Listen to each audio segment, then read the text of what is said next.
આપણે ધોરણ 10 સામાજિક વિજ્ઞાન તેમનું ચેપ્ટર નંબર 18 ભાવ વધારો અને ગ્રાહક જાગૃતિ તેનો પાર્ટ 5 વિશે અભ્યાસ કરીશું.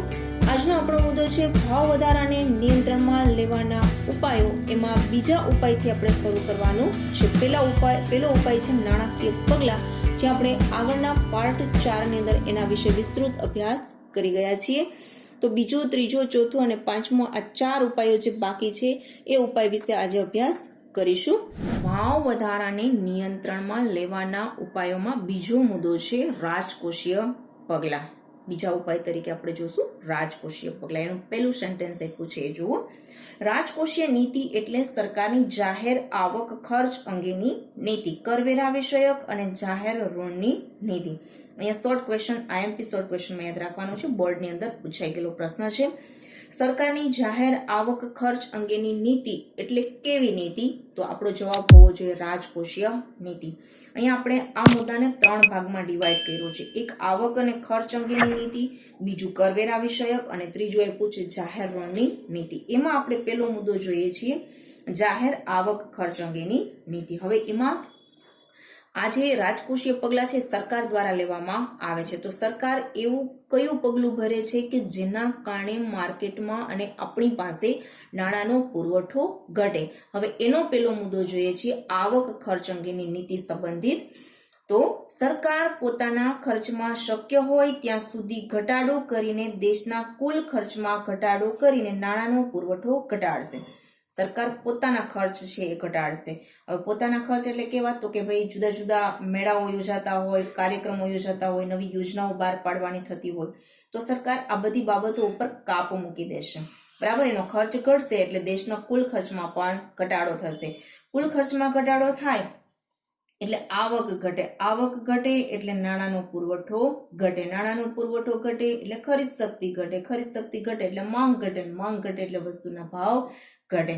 બરાબર, એટલે સરકાર પોતાના કુલ ખર્ચા છે એને ઘટાડશે અને એના દ્વારા નાણાંનો પુરવઠો ઘટાડશે. ત્યાર પછી એમાં જ જે યોજનાઓ પાછળ મોટા પ્રમાણમાં ખર્ચ થતો હોય અને તાત્કાલિક તે ફાયદાકારક ન જણાય તો તેવી યોજના મુલતવી રાખે છે. હવે જે યોજનાઓ ઓલરેડી ચાલતી હોય છે, બરાબર, પણ એમાં એવું લાગતું હોય કે ખર્ચ વધી જાય છે, પણ એક યોજનાને લાગુ પાડવામાં આવેલી છે પણ એમાં કોઈ ફાયદો થયેલો જોવા મળતો નથી, તો આવી ફાયદાકારક ન જણાય તેવી યોજનાઓ છે એને બંધ કરી દેવામાં આવશે. ટૂંક સમય માટે એને મુલતવી કરી દેવામાં આવશે. ત્યાર પછી વહીવટી ખર્ચમાં કરકસર અને બિનજરૂરી ખર્ચમાં ઘટાડો કરે છે. એટલે સરકાર પોતાનો જે કંઈ વહીવટી ખર્ચ છે એ પણ શક્ય હશે ત્યાં સુધી કરકસરપૂર્વક ખર્ચ કરશે. જોઈ પૂરતો જ ખર્ચ કરશે અને એને એવું લાગશે કે જે જરૂરી નથી તો એવા ખર્ચામાં કાપ મૂકી દેશે, એવા ખર્ચાને ઘટાડી નાખશે. એના કારણે શું થશે? તો કે લોકોની આવક ઓછી થશે, ખરીદ શક્તિ ઘટશે અને માંગ ઘટશે અને ભાવ ઘટશે. હવે આ આખો મુદ્દો આપણે જે વાત કરી એ આવક અને ખર્ચ સંબંધી મુદ્દો થયો. તો એ તમને સમજાઈ ગયો હશે કે આપણી પાસે આવક ઓછી હોય તો આપણી ખરીદ શક્તિ ઘટી જાય. તો સરકાર એવું કંઈક કરે છે કે જેના કારણે આપણી પાસે નાણાંનો પુરવઠો ઘટે. બીજો મુદ્દો જુઓ. કરવેરાની નીતિ અન્વયે સરકાર ભાવો વધે ત્યારે લોકો પાસેના ખર્ચવાપાત્ર રકમનો પુરવઠો ઘટે તે હેતુસર ચાલુ કરવેરામાં વધારો કરે છે. હવે કરવેરાની નીતિ અમલમાં મૂકે છે ત્યારે સરકાર શું કરે છે? તો કે જે કાંઈ વસ્તુઓ છે એ વસ્તુઓ છે એના ઉપર જે ચાલે છે કર, જે રનિંગ કર હોય છે એ કરની અંદર વધારો કરી દે છે, એટલે કે કરવેરો વધારી દે છે. હવે કરવેરો વધારી દે છે એના કારણે વસ્તુ કેવી થઈ જાય છે? મોંઘી બની જાય છે. અને એ મોંઘી બનવાને કારણે લોકો છે એ આ આવકવેરો, કંપની વેરો, મિલકત વેરો વગેરે જે વધારવામાં આવ્યું છે એ વેરાને ભરવા માટે એના પૈસા છે બધા વપરાઈ જાય છે. તેથી વ્યક્તિ પાસે નાણાંનો પુરવઠો ઘટી જાય છે. ત્યાર પછી નિકાસો પર નિયંત્રણ મૂકવામાં આવે છે અને આયાતો પર ઊંચી જકાત નાખીને આયાતી વસ્તુઓ મોંઘી બનતા આયાતો ઘટે છે. હવે નિકાસ ઉપર નિયંત્રણ મૂકી દે છે અથવા તો નિકાસ ઓછી કરી નાખવામાં આવે છે. જે વસ્તુની બહાર બીજા દેશમાં બહુ માંગ હોય તો આપણા દેશમાંથી એ વસ્તુની નિકાસ થતી હોય છે. ત્યારે જ્યારે નિકાસ થાય ત્યારે આપણા દેશમાં એ વસ્તુની અછત સર્જાય એટલે વસ્તુના ભાવ વધે છે. તો સરકાર આ વસ્તુના ભાવ ન વધે તે માટે શું કરશે તો કે નિકાસ ઉપર પ્રતિબંધ મૂકી દેશે, નિકાસ ઉપર નિયંત્રણ મૂકી દેશે, જેના કારણે એ વસ્તુ છે એ આપણા દેશમાં રહેતા લોકોને સરળતાથી મળી રહેશે. તેથી એ વસ્તુ સરળતાથી મળતા વસ્તુના ભાવ પણ ઘટશે. અને આયાત છે એ કેવી બનાવી દેવામાં આવશે તો કે મોંઘી. આયાતી વસ્તુ બહારથી આપણા દેશમાં આવે તો એનો જે ટેક્સ હોય એ વધારી દેવામાં આવશે, એટલે આયાત ઓછી થઈ જશે, આયાત મોંઘી બની જશે. બરાબર, આયાતી વસ્તુઓ મોંઘી બનશે એટલે આયાત આપમેળે ઘટી જશે. એટલે આપણા દેશનું વિદેશી જે હુંડિયામણ ખર્ચાઈ જાય છે એ પણ ખર્ચાશે નહીં. ત્યાર પછીનો ત્રીજો મુદ્દો છે જાહેર લોનની નીતિ. હવે આ નીતિ અનુસાર સરકાર લોન બહાર પાડીને કે ફરજિયાત બચત યોજના જેવી સ્કીમ લાવીને સમાજમાંથી થતા કુલ ખર્ચને મર્યાદિત કરવા પ્રયાસ કરે છે. બચતોને પ્રોત્સાહન આપવા વિવિધ પ્રોત્સાહકીય પગલાં ભરે, જાહેર કરજોનું પ્રમાણ ઘટાડે. હવે આ જાહેર લોનની નીતિમાં સરકાર શું કરશે તો કે એવી કોઈ લોન સિસ્ટમ બહાર પાડશે બિઝનેસ માટેની, તેમજ કોઈ ફરજિયાત બચત યોજના જેવી કે અટલ બિહારી વાજપેયી યોજના ચાલે છે, વાજપેયી અટલ બિહારી યોજના ચાલે છે, બરાબર, પેન્શન યોજના કે જેમાં આપણે મિનિમમ 250-300 થી સ્ટાર્ટ થાય છે. તો આવી યોજનાઓ બહાર પાડશે જેના કારણે આપણી પાસે જે વધારાનું નાણું છે એ નાણું છે એ આવી બચત યોજના, આવી સ્કીમ છે એ સ્કીમ પાછળ રોકાણ થઈ જશે, એટલે આપણા હાથમાં ખુલ્લા પૈસા રહેશે નહીં. એટલે આવી બચતોને પ્રોત્સાહન આપશે. એ બચતોને પ્રોત્સાહન આપવા વિવિધ પ્રોત્સાહકીય પગલાં સરકાર દ્વારા ભરવામાં આવે છે, જેના કારણે જાહેર કરજોનું પ્રમાણ પણ ઘટશે અને સાથે સાથે નાણાંનો પુરવઠો પણ ઘટશે. ત્યાર પછી સરકારી સબસિડી રૂપી સહાયમાં ઘટાડો કરે, પ્રત્યક્ષ કરવેરાનું પ્રમાણ અને વ્યાપ વધારે, શ્રીમંત વર્ગની વપરાશી કે મોજશોખની વસ્તુઓ પર ઊંચા દરે કર નાખે જેથી તેનું ઉત્પાદન ઘટે અને આવશ્યક વસ્તુઓનું ઉત્પાદન વધે. બીજું સરકાર શું કરશે તો કે કોઈ વસ્તુઓ ખરીદવા અથવા તો ઉદ્યોગ ધંધા નાખવા બાબતે જે સબસિડીઓ બહાર પાડેલી હશે એ સબસિડીમાં સરકાર શું કરી નાખશે ઘટાડો. અગાઉ એ સબસિડી સારા પ્રમાણમાં આપતા હતા, પરંતુ જ્યારે નાણાંનો પુરવઠો માર્કેટમાં વધી જાય છે ત્યારે શું કરે છે, સબસિડીની જે સહાય હોય છે ઘટાડી નાખવામાં આવે છે. બીજું કે પ્રત્યક્ષ કરવેરાનો પ્રમાણ અને વ્યાપ વધારશે, એટલે કે કરવેરા છે કેવા કરી નાખશે, વધારી દેશે. પછી મોજ શોખની વસ્તુઓ ઉપર ઊંચા દરે કરવેરા નાખશે, એટલે કે ટેક્સ નાખશે સરકાર, જેના કારણે શું થશે તો કે એ વસ્તુ મોંઘી બનશે, એનો ઉત્પાદિત ખર્ચ પણ વધશે અને વસ્તુના ભાવ પણ વધશે. બરાબર, એટલે એ નવું મૂડી રોકાણ કરશે નહીં, કારણ કે ટેક્સ નાખવાને કારણે એને ઉત્પાદિત ખર્ચ વધી જાય છે, એટલે એ મોજ શોખની વસ્તુના ઉત્પાદન પાછળ જે નવું મૂડી રોકાણ થવું જોઈએ થશે નહીં. બરાબર, એટલે એનું ઉત્પાદન ઘટશે. સામે આવશ્યક વસ્તુનું ઉત્પાદન વધશે, એટલે કે જીવન જરૂરિયાત એવી જરૂરી વસ્તુ છે એના ઉત્પાદન પાછળ મૂડી રોકાણ થશે, એટલે માંગ પ્રમાણે પુરવઠો સર્જાશે, તેના કારણે વસ્તુના ભાવ છે વધશે નહીં. આમ આ પગલાઓ થકી હાથમાં આવકનું પ્રમાણ ઘટશે, તેથી વસ્તુની માંગ ઘટશે, જે અંતે ભાવ ઘટાડામાં પરિણમશે. બરાબર, એટલે અહીંયા એનો જે પગલા કીધા છે રાજકોષીય પગલા, કે સરકાર એવા પગલા ભરે છે જે ઉપર કીધા એ પ્રમાણે કે જેના કારણે લોકોની આવકનું પ્રમાણ ઘટશે. બરાબર, આવક ઘટશે એટલે ખરીદ શક્તિ ઘટશે, ખરીદ શક્તિ ઘટશે એટલે માંગ ઘટશે, અને માંગ ઘટશે એટલે ભાવ ઘટાડો જોવા મળશે. અહીંયા આ મુદ્દો પૂર્ણ થાય છે. જો વિદ્યાર્થી મિત્રો આપ હજુ સુધી મારી ચેનલ પર નવા હો તો મારી ચેનલને સબસ્ક્રાઇબ કરો, બેલ આઇકન ઉપર પ્રેસ કરો, જેથી અમારા તમામ નવા વિડીયો જલ્દીથી તમારા સુધી પહોંચી શકે. વિડીયો પસંદ આવે તો લાઈક કરો અને આપના ગ્રુપમાં શેર કરો. ભાવ વધારાને નિયંત્રણમાં લાવવાનો ત્રીજો ઉપાય તરીકે છે મૂડી રોકાણ પર અંકુશ. હવે નવું મૂડી રોકાણ ઉપર સરકાર કેવી રીતે અંકુશ મૂકે છે તો કે બિનજરૂરી અને મોજ શોખની વસ્તુઓ પાછળ મૂડી રોકાણ ઘટે તે માટે લાયસન્સ કે પરવાના પદ્ધતિ અમલમાં મૂકે છે. હવે સરકાર શું કરશે તો કે બિનજરૂરી હોય અને મોજ શોખની વસ્તુનું ઉત્પાદન બહુ અતિ વધતું હોય તો એવા સંજોગોમાં એની પાછળ મૂડી રોકાણ ઘટે એ માટે સરકાર લાયસન્સ સિસ્ટમ અને પરમિશન પ્રથા દાખલ કરશે. જેના કારણે લાયસન્સ મેળવવાના જે નિયમો હશે, પરમિશન મેળવવાના જે નિયમો હશે કાફી સ્ટ્રિક્ટ હશે, કે જેના કારણે એને જલ્દીથી લાયસન્સ મળશે નહીં, જલ્દીથી એના ઉદ્યોગ માટે પરમિશન મળશે નહીં. અને ઉત્પાદકીય સ્વરૂપમાં કૃષિ ઉત્પાદનો અને ઔદ્યોગિક ઉત્પાદનો વધે એવા મૂડીરોકાણને ઉત્તેજન આપશે. હવે બીજું શું કરશે તો કે એક બાજુ મોજશોખની વસ્તુઓ ઓછું ઉત્પાદન થાય એના માટે લાયસન્સ અને પરવાના પદ્ધતિ દાખલ કરશે, તો બીજી બાજુ કૃષિ ઉત્પાદનો અને ઔદ્યોગિક ઉત્પાદનો વધે એટલે કે જરૂરી એવી વસ્તુનું ઉત્પાદન વધે તે માટે સરકાર મૂડીરોકાણ લોકો કરે એના માટે ઉત્તેજન આપે છે. ઉત્તેજન એટલે પ્રોત્સાહકીય પગલાં ભરે છે. તો એના માટે સરકાર શું કરશે તો કે એવા ઉદ્યોગોને નાખવા માટે સરકાર જલ્દીથી પરમિશન આપી દેશે, પરમિશન પ્રથા પણ રદ કરી દેશે, તેમાં સબસિડી, ધિરાણ, લોન વગેરે સસ્તી બનાવશે, બરાબર, કે જેના કારણે એનું ઉત્પાદન વધે. ઉત્પાદન વધે એટલે વસ્તુના ભાવ ઘટે. ત્યાર પછી સટ્ટાલક્ષી મૂડીરોકાણ ઘટે, આવશ્યક વસ્તુઓનું ઉત્પાદન વધે, ઉત્પાદન શક્તિ વધે એવા પ્રોત્સાહક પગલાં લેવા જોઈએ. તો સરકાર શું કરશે તો કે ભાઈ સટ્ટાલક્ષી મૂડીરોકાણ ઘટે. જે સટ્ટાખોરો છે એ માલનો સંગ્રહ કરે છે ખૂબ રૂપિયા રોકાણ કરીને, તો આવું ન કરે એ માટે સટ્ટાલક્ષી મૂડીરોકાણને ઘટાડવાના પ્રયત્ન કરશે.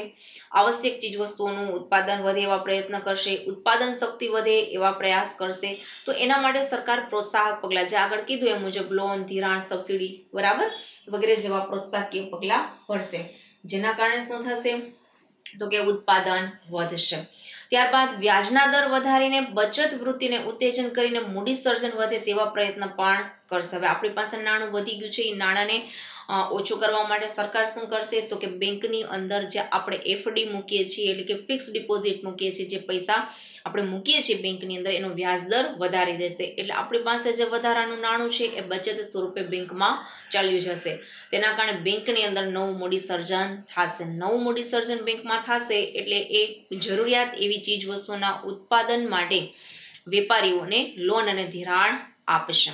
એટલે વસ્તુનું ઉત્પાદન પણ થશે અને આપણી પાસે નાણું પણ ઓછું થઈ જશે. એટલે આ રીતે સરકાર છે એ મૂડીરોકાણ ઉપર અંકુશ મૂકે છે.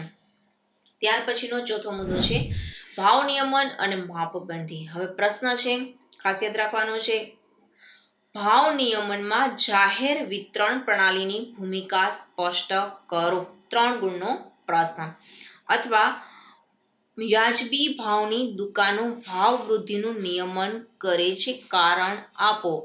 એ પ્રશ્ન પૂછાશે તો 2 ગુણનો પ્રશ્ન પૂછાશે. એટલે પ્રશ્નના સ્વરૂપને ખાસ ધ્યાન રાખજો કે કયા મુદ્દામાંથી કયો પ્રશ્ન કેવા પ્રકારનો નીકળે છે. આગળ જોઈએ આપણે. હવે આનો ચોથો ઉપાય છે ભાવ નિયમન અને માપબંધી. જાહેર વિતરણ પ્રણાલી દ્વારા ભાવ વધારાને અંકુશમાં રાખવાની વ્યૂહરચનાનું એક પગલું તે જાહેર વિતરણ પ્રણાલી છે, જે કૌંસમાં પૂછે PDS, જે ભારતમાં 1977 થી અમલમાં આવી હતી. PDS નું પૂરું નામ છે પબ્લિક ડિસ્ટ્રીબ્યુશન સિસ્ટમ. હવે અહીંયા શોર્ટ ક્વેશ્ચન નીકળે છે. IMP શોર્ટ ક્વેશ્ચનમાં યાદ રાખવાનું છે કે ભાવ વધારાને અંકુશમાં રાખવાની વ્યૂહરચનાનું એક પગલું તે કયું પગલું છે. ખાલી જગ્યામાં પૂછાઈ શકે, ખરા ખોટામાં પૂછાઈ શકે અને વિકલ્પમાં પણ પૂછાઈ શકે. તો યાદ રાખવાનું છે આપણો જવાબ હોવો જોઈએ જાહેર વિતરણ પ્રણાલી. હવે આ જાહેર વિતરણ પ્રણાલીની સિસ્ટમ જે ભારતની અંદર ક્યારથી અમલમાં આવી છે તો શોર્ટ ક્વેશ્ચન 1977. આગળ જાહેર વિતરણ પ્રણાલી વાળો પ્રશ્ન છે, પૂછાઈ ગયેલો પ્રશ્ન છે અને ખાસ યાદ રાખવાનો છે. હવે આ જાહેર વિતરણ પ્રણાલી છે એનો હેતુ શું છે તો કે એનો હેતુ સમાજમાં નિમ્ન આવક જૂથને, જેના અંત્યોદય કુટુંબમાં જેમનો સમાવેશ થાય એ લોકો, અને ગરીબી રેખા નીચે જીવતા ગરીબો, જે BPL રેશન કાર્ડ ધરાવતા હોય એવા લોકો, બરાબર. એટલે સરકારે જે માથાદીઠ આવક નક્કી કરી હોય એનાથી ઓછી આવક ધરાવતા લોકોને ગરીબી રેખા નીચે જીવતા લોકો કહેવામાં આવે છે. અને ગરીબી રેખા હેઠળના અને ઉપરના ઓછી આવક ધરાવનારાઓને તે વર્ગને આવશ્યક ચીજવસ્તુઓ વ્યાજબી ભાવે વ્યાજબી ભાવની દુકાનો FPSS શોર્ટમાં એને બોલાય છે દ્વારા ઉપલબ્ધ કરવાનો છે. હવે જાહેર વિતરણ પ્રણાલીનો હેતુ શું છે તો કે જે ગરીબ લોકો છે, જેની આવક ખૂબ જ ઓછી છે, તો આવા લોકોને આવશ્યક એવી જરૂરી વસ્તુ કેરોસીન, ખાંડ, દાળ, ચોખા, ઘઉં, તેલ, બરાબર, આ વગેરે આવશ્યક વસ્તુઓ વ્યાજબી ભાવની એટલે કે સસ્તા અનાજની દુકાનો જે ગવર્મેન્ટ દ્વારા ચાલે છે એ દુકાનોમાંથી સસ્તા ભાવે મળી રહે, એટલે એ લોકોનું જીવન ધોરણ કથળે નહીં, બરાબર. તો એનો હેતુ છે સસ્તા ભાવે વસ્તુ છે સસ્તી દુકાનમાંથી આવા ગરીબ લોકોને મળી રહે. આજે દેશમાં અંદાજે 4.92 લાખ વ્યાજબી ભાવની દુકાનો છે. આપણે હાલની અંદર વાત કરીએ તો ભારતની અંદર 4.92 લાખ વ્યાજબી ભાવની દુકાનો છે. 100 માર્કનો પ્રશ્ન. આ દુકાનોમાં વેચાતી વસ્તુઓના ભાવ ખુલ્લા બજારની દુકાનોના ભાવની સરખામણીમાં ઓછા હોય છે. ઉદાહરણ આપું છું કે જ્યારે માર્કેટ એટલે કે બજાર, જનરલ બજારની અંદર આપણે ઘઉં ખરીદવા જઈએ તો પર કિલોના 25 રૂપિયા ચૂકવવા પડે, પણ જો આ સસ્તા અનાજની જે દુકાન હોય તો એમાં રેશન કાર્ડ દ્વારા આપણે આ વસ્તુ લેવા જાય એટલે કે ઘઉં લેવા જાઓ તો તમને પર કિલોના 2 જ રૂપિયા ચૂકવવા પડે છે, બરાબર. એટલે ખુલ્લા બજારની અને આ સસ્તા અનાજની જે દુકાન છે બંને વચ્ચે ઘણો ભાવની અંદર, કિંમતની અંદર ગેપ જોવા મળે, તફાવત જોવા મળે છે. આ વાસ્તવિક ભાવ અને વ્યાજબી ભાવની દુકાનોમાં વસ્તુઓના ભાવોમાં તફાવત સરકાર ચૂકવે છે. આ રકમને સબસિડી કહે છે. 1 માર્કનો શોર્ટ ક્વેશ્ચન. વાસ્તવિક ભાવ એટલે બજારમાં જે જનરલ ભાવ છે એ, અને વ્યાજબી ભાવની દુકાન એટલે સસ્તા અનાજની દુકાન, બરાબર. આ બંને વચ્ચે જે વસ્તુઓના ભાવમાં તફાવત જે છે એ સરકાર ચૂકવે છે. તો સરકાર ચૂકવે છે અને શું કહેવામાં આવે છે? તો આપણો જવાબ હોવો જોઈએ સબસિડી. હવે આપણે ઉદાહરણ આગળ આપ્યું કે ભાઈ ઘઉં 25 રૂપિયાના કિલો જનરલ મળે છે બજારમાં, પણ સસ્તા અનાજની દુકાનમાં પર કિલોના 2 જ રૂપિયા આપવા પડે છે, તો 23 રૂપિયાનો તફાવત છે એ સરકાર ચૂકવે છે, બરાબર. તો એ જે 23 રૂપિયાનો તફાવતની રકમ જે સરકાર ચૂકવે એને સબસિડી કહેવામાં આવે છે. કૃત્રિમ અછત, સંગ્રહખોરી અને કાળા બજારમાં મન ફાવે તેમ ભાવ વધારાની પરિસ્થિતિમાં ગરીબોના જીવન સ્તરને ટકાવી રાખવામાં આ જાહેર વિતરણ પ્રણાલી આશીર્વાદરૂપ બની છે, જે ભાવ વૃદ્ધિને અંકુશમાં રાખે છે.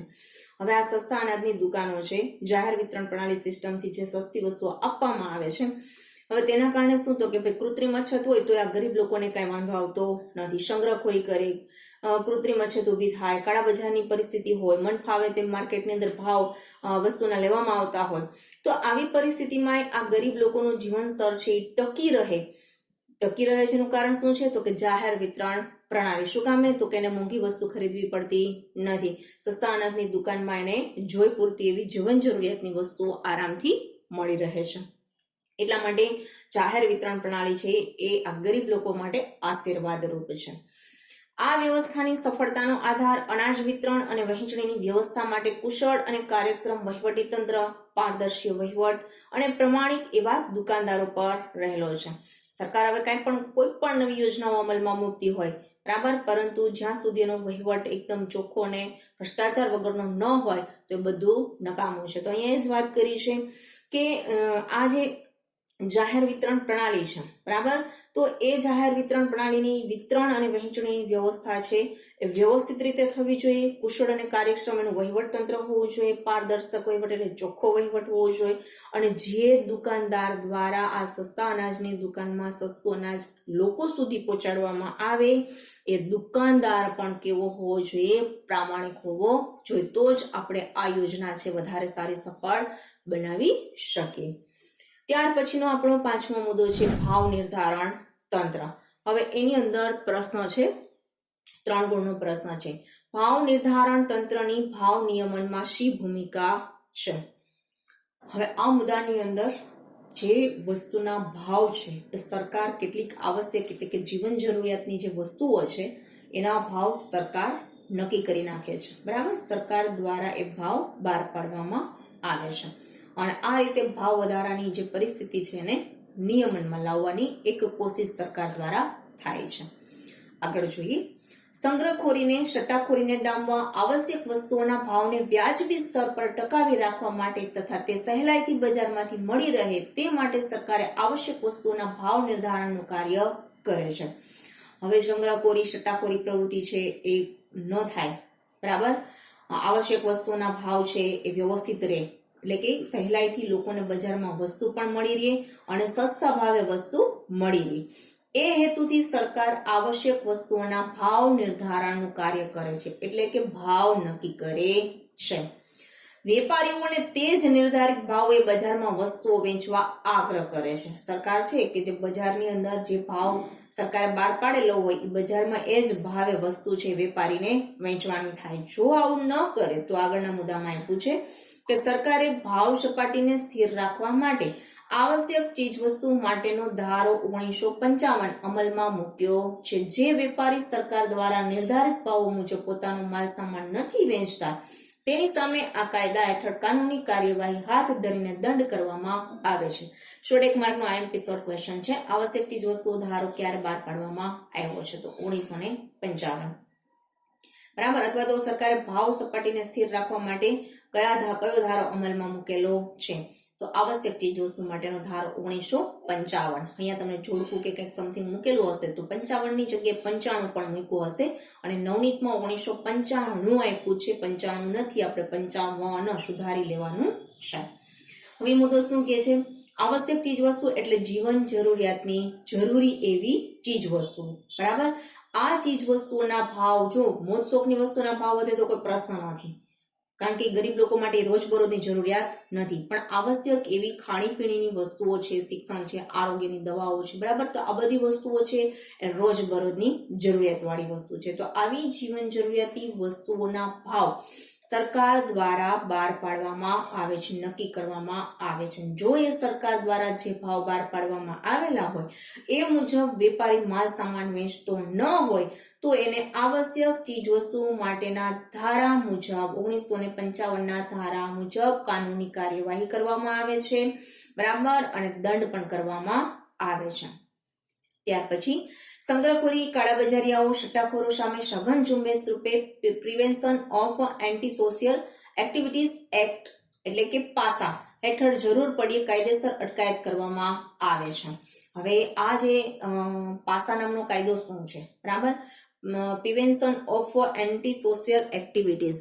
હવે એનું તમારે prevention of anti social activities act છે ને એ પાસાનું ફૂલ ફોર્મ બોર્ડની અંદર પૂછાઈ ગયેલું છે અને આઈએમપી ની અંદર યાદ રાખવાનું છે. હવે આની અંદર આ પાસા હેઠળ કેવી પ્રવૃત્તિ કરવામાં આવે તો કે સંગ્રહખોરી, કાળાબજારિયાઓ હોય, સટ્ટાખોરો હોય, નફાખોરો હોય, સાયબર ક્રાઇમ હોય, જુગાર હોય, બુટલેગિંગ કરનારા લોકો હોય, તો આવી અસામાજિક પ્રવૃત્તિ કરનારા લોકો હોય ને તો એ અસામાજિક પ્રવૃત્તિ કરતા અટકાવવા માટે આ અધિનિયમ છે બહાર પાડવામાં આવેલો છે. જો કોઈ આવી અસામાજિક પ્રવૃત્તિ કરતા પકડાય તો એને આ પાસા હેઠળ સજા કરવામાં આવે છે. આ પાસા નામનો અધિનિયમ 1985 ભારતની અંદર અમલમાં મૂકવામાં આવેલો છે. હવે એક શોર્ટ ક્વેશ્ચન નીકળે છે, પાસાનું પૂરું નામ અને પાસા કાયદો શા માટે બનાવવામાં આવ્યો છે? તો પૂરું નામ યાદ રાખશું, prevention of anti social activity act.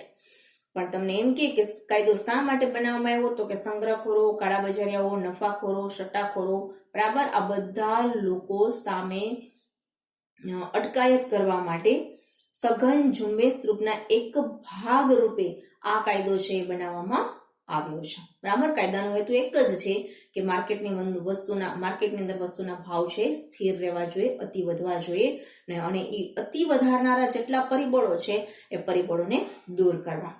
ત્યાર પછી ભાવ વૃદ્ધિને નાથવા વેપારીઓના ગોદામોમાં રાખેલ ચીજવસ્તુઓના જથ્થાઓનું નિયમન, ચેકિંગ, સ્ટોક પત્રકો, ભાવ પત્રકો પ્રદર્શિત કરવા અંગેની કાનૂની જોગવાઈઓ અને તેના ઉલ્લંઘન માટે કડક શિક્ષાત્મક પગલાઓ દ્વારા ભાવ વૃદ્ધિને નાથવાના પ્રયાસો હાથ ધરવામાં આવે છે. હવે વેપારી છે તેના ગોદામને પણ ચેક કરવામાં આવે છે કે જરૂર કરતા વધારે જથ્થો છે એને સંગ્રહ નથી કર્યો ને, બરાબર, એનું ચેકિંગ કરવામાં આવે છે. પછી સ્ટોક પત્રક એટલે કે જેટલો જથ્થો સંગ્રહ કર્યો છે એના ગોદામની અંદર અને દુકાનની અંદર તો એનું સ્ટોક પત્રક આખું ભરાવવામાં આવે છે. ભાવપત્રક એટલે કે જે માર્કેટમાં સરકારે બહાર પાડેલા ભાવ છે એ જ પ્રમાણે વસ્તુના ભાવ લે છે કે નહીં, એટલે દરેક દુકાનની અંદર તમને કાળું પાટિયું જોવા મળશે અને એમાં અમુક વસ્તુના ભાવ લખેલા હશે, બરાબર, તો એને પ્રદર્શિત કરવા ફરજિયાત છે. જો આવું ન કરે તો શિક્ષાત્મક પગલાં ભરવામાં આવે છે અને આવા સરકારના કાયદાઓનું જ્યારે ઉલ્લંઘન કરે તો એને ઉપર કડક કાર્યવાહી કરવામાં આવે છે અને આ રીતે કડક કાર્યવાહી કરી અને ભાવ વૃદ્ધિ છે એને દૂર કરવાનો પ્રયાસ સરકાર કરે છે. ત્યાર પછી સરકારે અત્યાર સુધીમાં ડુંગળી, ચોખા, કપાસ, સિમેન્ટ, ખાદ્ય તેલ, પેટ્રોલ, ડીઝલ, રાંધણ ગેસ, કેરોસીન, ખાંડ, એલ્યુમિનિયમ, લોખંડ, પોલાદ, રેલવેનું વગેરેના ભાવ નિર્ધારણ તંત્રના આધારે નક્કી કર્યા છે. તો શોર્ટ ક્વેશ્ચનની અંદર યાદ રાખવાના છે કે સરકાર આટલી વસ્તુના ભાવ નક્કી કરે છે, કારણ કે આ બધી કેવી છે, જીવન જરૂરિયાતની વસ્તુઓ છે. તમે જુઓ કે રેલવેનું ભાડું છે, આગળની વસ્તુની બધી વાત કરી તો એના ભાવ પણ રિઝનેબલ જ ચાલે છે માર્કેટની અંદર, એટલે અતિ તીવ્ર બહુ અતિ નથી વધી ગયા કે જેના કારણે આપણે એને ખરીદી શકીએ નહીં. રેલવેનું એટલે કહી દઉં કે રેલવેનું ભાડું છે ટ્રાન્સપોર્ટ માટેનું હોય અને મુસાફરી ભાડું હોય તો તમને રેલવેનું ભાડું છે અન્ય વાહનોની કમ્પેરમાં કેવું હશે, તો કે તમને સસ્તી મુસાફરી જોવા મળશે, બરાબર. એનો ટ્રાન્સપોર્ટ ખર્ચ પણ કેવો હશે, અન્ય મુસાફરી સાધનોની કમ્પેરમાં સસ્તો હશે. શું કામે, તો કે કેન્દ્ર સરકારે પોતાના હસ્તક રાખ્યું છે, જેના કારણે લોકો છે આરામથી અને સસ્તી મુસાફરી કરી શકે. ત્યાર પછી આગળ કેટલીક જીવન સંરક્ષણ દવાઓના ભાવો પણ આ રક્ષણ હેઠળ બાંધવામાં આવ્યા છે અને ભાવ વૃદ્ધિને અટકાવી છે. હવે કેટલીક દવાઓ એવી હોય કે જે રોજબરોજ માટે ઝાઝા બધા લોકોના ઉપયોગમાં આવતી હોય, તો આવી દવાઓ પણ છે સરકાર છે મોંઘી ન બને એના માટે સરકાર એના ભાવ નક્કી કરી નાખે છે. એટલે કોઈ બી કંપની છે એ આ વસ્તુનું પ્રોડક્શન કરે, આ દવાનું પ્રોડક્શન કરે તો એ વધારે ભાવ લઈ શકે નહીં. તો ઉદાહરણ આપું તો કે BCG રસી છે, વિટામિન C ની દવા છે, વિટામિન D ની દવા છે, મેલેરિયાની દવા છે, પછી એલર્જીઓની દવા છે, બરાબર. તો આ દવાઓ છે જીવન સંરક્ષણ માટેની દવાઓ કહેવાય છે અને એના માટે સરકાર ભાવ નક્કી કરતી હોય. અહીં 5મો મુદ્દો પૂર્ણ થાય છે.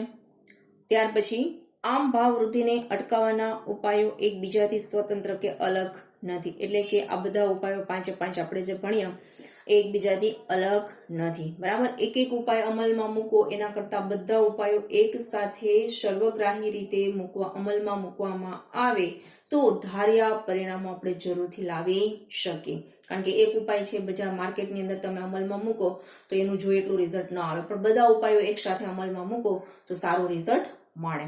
અહીં આપણો આજનો ટોપિક પૂર્ણ થાય છે, આજનો પાર્ટ પણ પૂર્ણ થાય છે. મુદ્દા સંબંધી કોઈ પ્રશ્ન હોય તો કોમેન્ટ બોક્સની અંદર જરૂરથી જણાવશો. નેક્સ્ટ વિડીયોની અંદર નવા મુદ્દા સાથે ફરી મળીશું. Thank you.